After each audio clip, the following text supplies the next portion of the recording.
Hmm? Actually, I can't juggle, but I can jiggle. Yay! Ah! Anyway, sorry. Okay, apples. This is one of my favorite fruits, and this variety is one of my favorite varieties. It's called the Macintosh. It's a different Macintosh to that in Australia. And for the 22 years that I lived there, I was so sad because they didn't have Macintosh apples. And when I'd come home, I would literally gorge on apples. So apples are great fruit in season, and they are a subacid fruit, so they're not something that's going to totally spike your blood sugar. When I was in school, I used to bring an apple every day, and I'd eat an apple every day, and I remember kind of bragging about it to my home economics teacher, food and nutrition teacher, and she said, "Oh, there's no benefit to eating apples." I think she was trying to level me off. I was like feeling full of myself, and she was just trying to balance me. And she said, "There's just some fiber in it and some, water content, but there's no real benefit to it." Well, that's the old way of thinking. And when I first started studying nutrition, we looked at the color, flavor, and aroma compounds as non-nutrients. So they look good, they tasted good, and they smelt good, which drew you to eat a wide variety of foods that you would then get your vitamins and minerals and all those kinds of things from. Well, we know now that even basic things like a stick of celery can have over 2,000 compounds in it.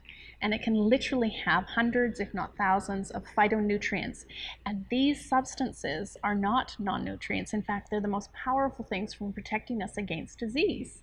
And as we start to grow our vegetables with less integrity from the soil, remember, building blocks make the quality of the fruit or what we're growing, that the fruit actually gets less nutrients infused in it. So the better quality of our soil and the less chemicals that we use and the more natural our processes are, the higher nutrients we have. And that's why if you've ever seen someone who's eaten an apple trying to do the right thing, I know this happened for me many times, is I'd buy an apple from a grocery store and I'd be eating it and it'd just be kind of slightly sweet, not have a lot of flavor, and it'd be like hard work.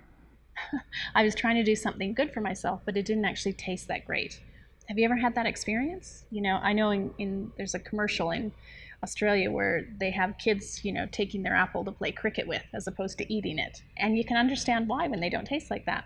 Whereas if you have an apple that is in season and it's being picked and ripened on the tree, it's a very different experience. I remember my first experience where I had such a stark contrast of it. I was on a tram in Australia, in Melbourne, and I had a Granny Smith apple. And it was one of those experiences where it tasted so good. It was only after I was halfway into the apple I realized that I was starting to make those "I'll have what she's having" noises, the ooh, and ah noises, literally. And I could see people on the train kind of looking at me like I was a bit odd, right?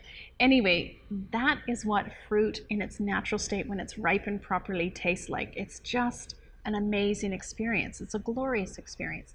It wasn't that it was too sweet, it had beautiful flavor compounds and it was balanced.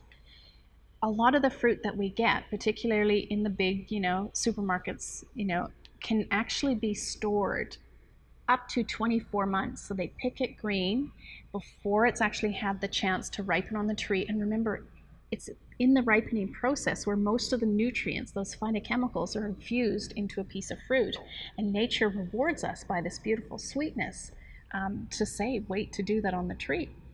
So if something is actually kept in storage for a long period of time and then ripened with ethylene gases, it's not going to have the flavor, the aroma, the compounds that make something such a delicious experience. One of the ways you can actually tell is to take the stem of the apple off. So just twist it. If it comes off super easy and it's brown, it's an old apple. But if it takes a bit of effort to actually come off and it's green in the middle, you know that that's a fresh apple. One of the best ways to buy your apples is at farmers markets. You know you're actually getting them in season. And when you go to a farmer's market and the apples aren't there, it's nature's way of saying, try something else. An apple a day really can actually help us be healthy. And any plant foods that we put into our body, particularly when they're grown seasonally, local, organic, and we eat them whole, is a really powerful way to get nourished. And if it tastes great, well then that nourishes our soul and our palate.